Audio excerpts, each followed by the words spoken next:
안녕하세요. 저는 인천에서 두 아이를 돌보고 있는 30대 주부입니다. 최근 저희 첫째 아들에 대해 고민이 있어 사연을 보냅니다. 올해 첫째가 6살이 되었습니다. 저희 아이는 로봇을 가지고 노는 것을 매우 좋아해서 길을 가다가도 장난감 로봇만 보면 그 자리에서 떼를 써 결국엔 얻어내곤 합니다. 그래서 그런지 아이가 아플 때는 이 상황이 더욱 어렵게 느껴지는데요. 아이와 함께 소아과 진료를 받고 처방전을 받아 약국에 가게 될 땐 출입구 쪽에 비치되어 있는 장난감을 지나치는 게 전쟁 같더라고요. 로봇 장난감을 못 보게 한다고 나름 비켜 가보기도 하고 가려보기도 하지만 아이가 모를 리 없습니다. 진료를 받고 컨디션이 안 좋은 상태로 떼를 쓰는 아이가 안쓰럽기도 하지만 장난감을 왜 살 수 없는지 아이에게 오랫동안 설득하고 달래는 게 힘들더라고요. 이런 노력에도 불구하고 하나둘 산 것들이 어느새 아이 방은 로봇들로 가득 차게 되었습니다. 요즘은 약국 갈 때뿐만 아니라 어린이날, 생일, 크리스마스 등 특별한 날 외에도 항상 로봇을 사달라고 떼를 씁니다. 문제는 처음 로봇을 사줬을 땐 아이가 감사한 마음과 행복한 마음에 기뻐했다면 요즘은 장난감을 받아도 그 기쁨이 굉장히 짧아졌다는 겁니다. 어느 순간부터 앞전에 산 것보다 좀 더 비싸고 멋진 장난감을 원하기 시작하였는데 고가의 장난감을 사줘도 하룻밤 지나면 구석에 던지기 일쑤입니다. 로봇만 보면 사달라고 떼쓰고 사줘도 만족감을 못 느끼고 하루 만에 실증을 내는 우리 아이, 어떻게 하면 좋을까요?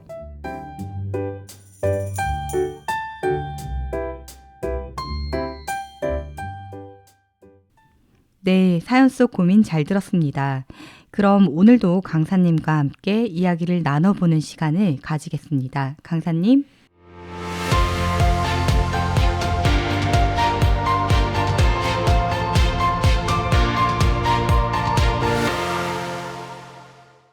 안녕하세요. 마인드 전문 강사 전동훈입니다.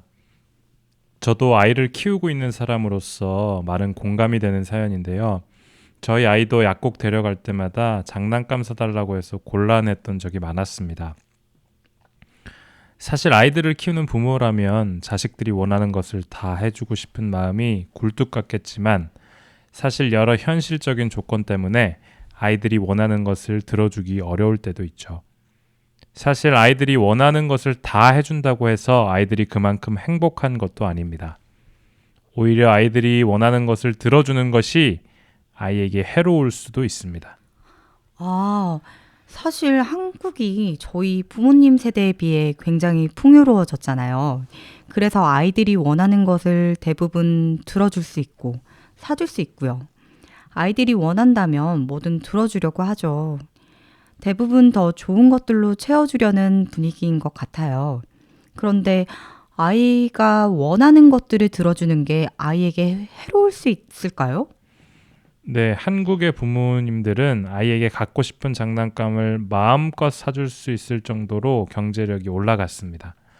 그러나 경제력이 상승한 것과 함께 아이들의 욕구 또한 올라갔습니다. 욕구가 상승한 경제력보다 더 높아지면 아이들은 욕구를 채우지 못해 불행감을 느끼게 되는 거죠. 욕구는 경제력이 성장하는 것보다 더 빠르게 자라납니다.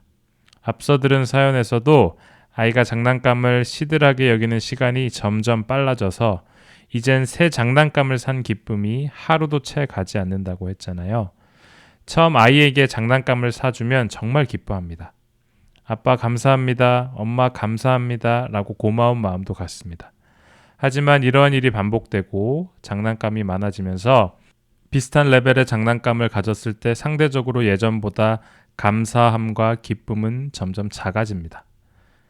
그리고 점점 더 비싸고 좋은 장난감을 원하게 됩니다. 그때부터는 장난감을 가져도 만족감을 못 느끼게 되고 오히려 더 좋은 장난감을 갖지 못해 불행감을 느끼게 됩니다. 이런 상황에서는 아이에게 더 좋은 장난감, 더 많은 장난감을 사주는 것보다 오히려 절제할 수 있는 능력을 길러주는 것이 좋습니다. 욕구라는 것은 채워지면 끝나는 것이 아니라 새로운 것, 더 좋은 것들을 계속해서 바라게 되는 것입니다. 우리가 새 차를 사도 그 차를 가진 기쁨은 생각보다 오래가지 않잖아요. 금방 더 좋은 차를 타는 사람이 부러워지기도 하고요. 그렇기 때문에 욕구는 채워주는 것보다 욕구를 절제할 수 있는 힘을 길러주는 것이 더 행복한 삶을 살 수 있는 방법인 것입니다.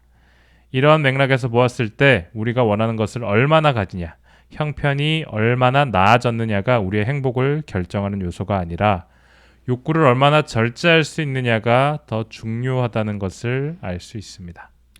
네, 그래도 어느 정도의 삶의 행복을 위해서 경제력이 필요하지 않을까요? 네, 맞습니다. 삶의 행복을 위해서는 경제 상황도 중요합니다. 기본적인 의식주를 해결하지 못하는 경제적으로 어려운 상황에서는 삶의 행복을 느끼기가 쉽지 않겠죠. 이와 관련하여 과거에 개인의 평균 소득과 삶의 행복도 사이의 상관관계를 통계적으로 분석한 연구가 있었습니다. 이스털린의 역설이라고도 불리는 이 연구는 미국의 경제학자 리처드 이스털린이 1974년에 발표한 이론입니다. 1946년에서 1970년까지 선진국과 개발도상국 등 30여 개국을 대상으로 소득과 행복의 상관관계를 분석한 결과 일종의 역설을 발견했다고 주장했습니다. 일반적으로 소득이 증가하면 행복도가 올라간다고 하는 것이 그 당시 일반적인 상식이었습니다. 그런데 이스털린은 소득이 증가하는 일정 시점까지는 행복도 역시 올라가지만 일정 시점을 넘어선 뒤로는 아무리 소득이 늘어도 행복도가 더는 증가하지 않는 것을 발견하였습니다. 이 이스털린의 역설은 소득 증가는 행복을 증진시킨다는 경제학의 기존 관점을 완전히 뒤집었습니다. 이뿐 아니라 최근 노벨 경제학상을 수상한 앵거스 디턴, 프린스턴대 교수도 돈과 행복의 상관관계에 관한 연구 결과를 내놓았습니다. 2008년에서 2009년 미국에서 45만 명을 대상으로 한 갤럽 설문조사를 토대로 통계를 돌려봤더니 소득이 높아질수록 삶에 대한 만족도는 계속 높아지지만 행복감은 연봉 9,500만 원에서 멈춘다는 것이었습니다. 쉽게 말해서 연봉이 6천만 원에서 7천만 원, 7천만 원에서 8천만 원으로 높아질 때는 돈의 액수와 비례의 행복감도 높아집니다. 하지만 연봉 9,500만 원 이상을 벌게 되면 행복이 1억 원, 1억 1천만 원이 되더라도 늘어난 급여에 비례해서 더 행복해지지 않는다는 것이죠. 아, 강사님, 그렇다면 소득과 행복이 어느 정도까지는 비례하지만 그 이상에서는 비례하지 않는 이유는 무엇인가요? 네, 앞서 말씀드린 대로 자신이 가질 수 있는 것보다 욕구가 더 많이 증가했기 때문이라고 말할 수 있겠습니다. 사람이 가난하고 의식주에 대한 욕구가 있을 때에는 자연스럽게 그 의식주를 해결할 수 있는 경제적인 소득이 행복의 가장 중요한 조건이 됩니다. 그 의식주의 욕구를 만족시키면 다른 종류의 욕구가 발생합니다. 즉, 사회적 욕구 및 자아 실현 욕구 등이 발생하며 소득은 더 이상 행복의 절대적인 요소가 되지 못하는 것이죠. 사회적 욕구, 자아 실현 욕구를 만족시키면 더 큰 욕구가 발생하고 계속해서 욕구를 충족시키지 못하므로 결핍을 느끼게 되고 불행감을 느끼게 됩니다. 아, 그럴 수 있겠네요. 그럼 어떻게 절제할 수 있는 능력을 길러줄 수 있을까요? 예를 들면 아이가 장난감을 사달라고 할 때 사줄 수 있는 상황이라도 10번 중에 두세 번은 사주지 않고 자제시켜주는 것이죠. 아이가 떼를 쓰고 힘들게 한다고 그 상황을 모면하기 위해 쉽게 아이의 요구를 들어주면 오히려 이 아이는 스스로 절제하고 참는 능력을 기를 수 없게 됩니다. 스스로 절제하고 참는 능력을 어릴 때 길러주지 않는다면 어른이 되어서는 더 큰 문제가 될 수 있습니다. 어른이 되어서도 문제가 될 수 있군요. 네, 그렇습니다. 이와 관련하여 인간의 욕구를 자제하지 못하고 계속 추구하게 되면 어떤 결과가 생길 수 있는지를 로마 제국의 5번째 황제 네로와 그 어머니의 이야기를 통해 이야기해 보면 좋을 것 같습니다. 네, 네로는 제가 알기로는 굉장히 잔인한 폭군이고 로마 제국의 황제였다고 간단히 알고 있는데요. 네, 말씀하신 대로 네로는 로마 제국의 5번째 황제였습니다. 하지만 처음부터 정식으로 황제가 될 인물은 아니었습니다. 네로의 가족을 잠깐 소개해드리면 네로의 어머니의 이름은 아그리피나였습니다. 아그리피나는 권력욕이 있었습니다. 이를 위해 자기 아들을 황제로 만들고자 하였습니다. 하지만 네로는 당시 황제였던 클라우디우스의 직계 자손은 아니었기 때문에 정상적인 방법으로는 황제가 될 수 없었습니다. 권력이라는 욕구를 쟁취하기 위해 네로의 어머니 아그리피나는 여러 가지 모략을 꾸미기 시작했습니다. 당시 황제 클라우디우스는 4번의 결혼을 하게 되는데 그중 3번째 아내가 불륜을 저지릅니다. 이 3번째 아내는 이로 인해 사형을 당하게 됩니다. 이제 3번째 아내가 죽고 4번째 아내를 정해야 하는데 4번째 아내의 후보로 네로의 엄마였던 아그리피나가 추천됩니다. 아그리피나에게 그 당시 황제였던 클라우디우스는 사실 삼촌이었습니다. 삼촌과 조카가 결혼하는 꼴이었죠. 이는 그 당시 로마법에서 금지된 결혼이었습니다. 하지만 아그리피나는 권력을 쟁취하기 위해 법을 바꾸기까지 하였습니다. 그래서 결국 황제와 아그리피나는 결혼을 하게 됩니다. 권력이라는 욕망을 쟁취하기 위해 법까지 바꾸다니 정말 권력에 대한 집착이 엄청난 것 같아요. 네, 이제 황후가 된 아그리피나는 자기 아들 네로를 황제로 만들어야 했습니다. 하지만 거기에도 문제가 있었습니다. 바로 황제에게는 브리타니쿠스라는 친아들이 있었기 때문이었죠. 그냥 있으면 친아들인 브리타니쿠스가 황제가 될 상황이었던 것입니다. 그래서 아그리피나는 자기 아들 네로가 황제를 물려받을 수 있도록 자기 남편 클라우디우스를 설득하기 시작합니다. 어떤 방법으로 설득했나요? 친아들 브리타니쿠스는 앞서 말했던 불륜을 저지른 3번째 아내의 아들이었습니다. 불륜을 일으킨 여자의 자식이라는 것을 계속 말하며 설득을 했고 결국은 네로는 황제 계승권을 받게 됩니다. 네로를 자기 양자로 삼고 황제 계승권을 주고 심지어 자기 딸과 결혼을 시켜 사위로 삼기까지 합니다. 황후의 계획대로 네로가 한 걸음 한 걸음 황제의 자리에 가까워지고 있는데 정말 그 목적을 이루기 위해 수단과 방법을 가리지 않는 것이 무섭기까지 하네요. 네, 그렇습니다. 권력 욕에 대한 집착이 이렇게 수단과 방법을 가리지 않게 하는 것 같습니다. 이제 황실에서는 황제 계승권을 얻었지만 또 다른 숙제가 있었습니다. 원로원이라는 제국의 귀족들의 권력 기구를 설득시켜야 했습니다. 이를 위해서 아그리피나는 엄청난 행사를 준비합니다. 사람들이 대규모로 모이는 전차 경기장에 네로와 브리타니쿠스를 입장시킵니다. 아그리피나는 원로원들에게 친아들 브리타니쿠스가 아닌 양자 네로가 황제를 계승하는 데 적합한 인물임을 보여주기 위해 이 행사에서 특별한 연출을 하게 됩니다. 전차 경기장에서 네로에게는 황제의 승리했을 때 입는 옷을 입히고 브리타니쿠스에게는 평범한 어린 소년들이 입는 옷을 입히고 원로원과 대중들에게 보여주었던 것입니다.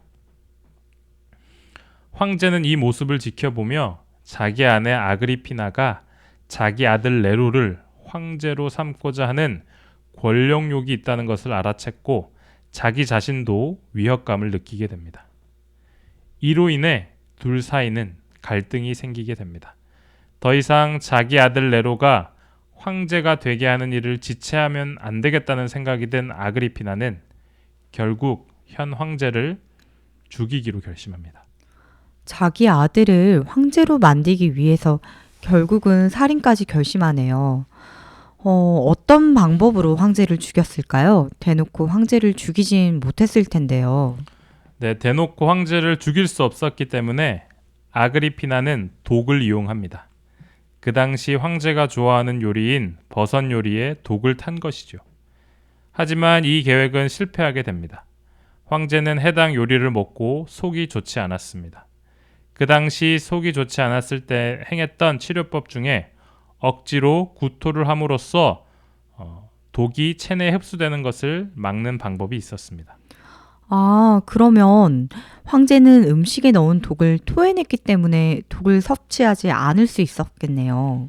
네, 그 당시 로마 황실 사람들은 음식을 먹고 배가 부른데 맛있는 음식을 더 먹기 위해서 토하고 다시 먹고를 반복했다는 이야기가 있습니다. 그 당시 로마 황실 사람들이 먹고자 하는 욕구를 자제하지 못하고 계속해서 욕구를 추구했다는 것을 알 수 있는 대목입니다. 황제는 다행히 독사를 피할 수 있었지만 향후 아내 아그리피나는 어떠한 방법을 통해 다시 독사를 시도하게 되고 결국은 황제는 사망하게 됩니다. 결국은 아그리피나의 권력을 향한 욕망이 자기 남편인 황제를 죽이게끔 한 것이군요. 아, 무섭습니다. 네, 다소 이 네로의 사례가 극단적일 수도 있게 보이지만 조금만 더 들어보시면 좋겠습니다. 이야기를 계속해보면 결국 네로는 어머니의 계획에 맞게 황제가 됩니다. 황제가 된 초창기에는 네로는 원로원과 대중들의 지지를 얻습니다. 원로원들에게 감사하다며 연설도 하고 대중들을 위한 정책도 펴면서 황제로서 첫 행보를 잘 시작해 나갑니다. 네, 연설도 잘하고 대중을 위한 정책도 잘 펼쳤다면 초반에는 제가 알고 있는 폭군의 이미지와는 조금 달랐네요. 폭군이 된 어떤 계기가 있었을까요? 네, 초반에는 문제가 없었지만 문제는 네로의 어머니였습니다. 네로의 어머니는 네로가 자신이 기대한 바와 다르게 행동하면 네로를 자꾸 간섭하기 시작합니다. 황후 아그리피나는 로마의 부흥보다는 자기의 권력을 과시하려 권력을 부렸던 것이죠. 심지어는 자기 아들이 원로원과 회의를 할 때 뒤에 커튼을 치고 엿듣기도 했다는 일화가 있습니다. 아그리피나는 시시때때로 정치에 개입을 합니다. 어떤 사람을 등용해라, 어떤 사람을 쓰지 마라 등 어머니 자신이 원하는 방향으로 네로의 정치에 계속해서 개입하였던 것입니다. 네로는 어머니의 간섭으로부터 벗어나고 싶어졌습니다. 어느 날은 네로의 여자 문제로 어머니 아그리피나와 심하게 다투게 되었습니다. 분노에 찬 어머니 아그리피나는 아들 네로에게 욕설과 협박을 합니다. 그래도 네로가 황제가 됐는데 아무리 엄마라도 황제를 막 협박할 수 있었을까요? 네, 하지만 아그리피나는 앞에 말씀드렸던 전 황제의 친아들 브리타니쿠스를 언급하며 자기가 브리타니쿠스를 데리고 황제로 다시 삼는 수가 있어 그 아이가 친아들이라서 더 적자야, 넌 서자야 라는 식으로 황제까지 협박을 하였던 것입니다. 자기의 아들 네로가 자기 말을 듣게 하기 위해서 황제가 된 아들까지 협박을 하는 것인데요. 정말 자기의 욕구를 위해서라면 아들이고 황제고 어떤 수단과 방법을 가리지 않고 욕구를 쟁취하는 아그리피나의 모습을 볼 수가 있습니다. 아그리피나가 어려서 욕구를 자제하는 법을 배우고 부족한 상태로 살아가는 법도 배웠다면 어땠을까 하는 생각이 듭니다. 네, 자기가 갖고자 하는 것은 무조건 가져야 했던 황후의 모습을 보니까 정말 욕구를 자제하는 것이 얼마나 중요한 것인지 알 것 같습니다. 이 이후에는 어떻게 되었나요? 네, 네로도 어머니의 간섭을 더 이상 받기 싫었고 전 황제의 친자 브리타니쿠스 때문에 협박을 받는다고 생각하여 브리타니쿠스를 죽이기로 결심합니다. 결국엔 독살에 성공을 하고 대중들에게는 병으로 죽었다고 발표를 합니다. 아그리피나에게는 이제 브리타니쿠스가 없어졌기 때문에 네로 말고는 자신의 권력을 유지할 수 있는 수단이 없어졌습니다. 이때부터는 반대로 네로가 아그리피나를 협박하기 시작합니다. 나 황제 그만둬버린다. 그리고 아그리피나의 측근들을 철수시키고 엄마를 궁전에 내쫓기도 합니다. 그리고 엄마를 트집을 잡아서 법정에 세우기도 합니다. 아무리 그래도 자기 어머니를 궁전에 내쫓고 법정에서 세우는 건 너무한 것 같아요. 네, 네로가 이렇게까지 했던 이유는 사실 여자 문제 때문이었습니다. 자기 친구의 부인 중 포파이아라는 여자가 있었습니다. 포파이아는 미녀였고 포파이아는 유부녀였음에도 불구하고 네로는 포파이아와 결혼을 하고 싶었습니다. 유부녀요? 아까 네로는 근데 전 황제의 딸과 결혼한 상태 아닌가요? 네, 맞습니다. 네로는 전 황제의 딸과 결혼한 상태였죠. 하지만 그리 마음이 없었고 포파이아를 갖고 싶었습니다. 여기서도 네로의 여자에 대한 욕구가 드러나는 부분입니다. 현 부인과 이혼하게 되면 정치적으로 문제가 생길 수 있었기 때문에 포파이아와 내연의 관계를 유지합니다. 아그리피나는 네로의 포파이아와의 관계를 못마땅하게 여겼던 것이죠. 네로와 포파이아는 더 깊은 관계에 빠졌습니다. 네로는 현 아내와 이혼하고 포파이아와 결혼하고 싶었습니다. 하지만 그의 어머니는 이것을 계속해서 반대하였습니다. 여기서 멈추고 포파이아를 포기하고 현 부인과 계속 결혼 관계를 유지했으면 좋았겠지만 네로는 그러지 않았습니다. 네로는 빨리 포파이아와 결혼하고 싶은 마음에 계속해서 그 결혼을 반대하는 어머니를 죽이기로 결심합니다. 내연녀와 결혼하기 위해서 어머니를 죽인다니 정말 끔찍하네요. 자기의 욕구를 이루기 위해 네로 역시 수단과 방법을 가리지 않았네요. 네, 맞습니다. 네로와 네로의 어머니는 황제이자 황제의 어머니였지만 끊임없이 욕구를 채우는 것에만 초점이 맞춰져 있었습니다. 욕구를 채우기 위해 협박하고 사람을 죽이기까지 하고 욕구를 절제하는 법을 모르던 사람들이었죠. 그들의 끝은 결국 비극이었습니다. 네로의 이야기가 극단적으로 보일 수 있지만 우리가 네로와 네로의 어머니처럼 욕구를 채우는 법만 알고 절제하는 법을 모른다면 우리 삶도 역시 불행해질 수 있다는 것을 말씀드리고 싶었습니다. 경제 발전으로 인해 삶의 많은 부분이 편리해지고 좋아졌지만 풍요로움 속에서 우리가 욕구를 절제하는 법을 배우지 못한다면 욕구는 점점 자라나 우리가 감당하지 못하는 순간이 오게 될 것입니다.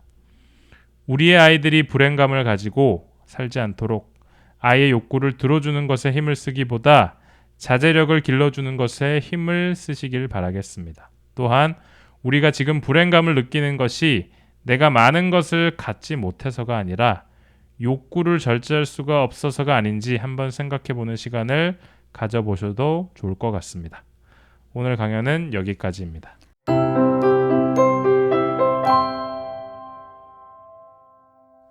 네, 강사님 오늘 강연 감사합니다. 네, 감사합니다.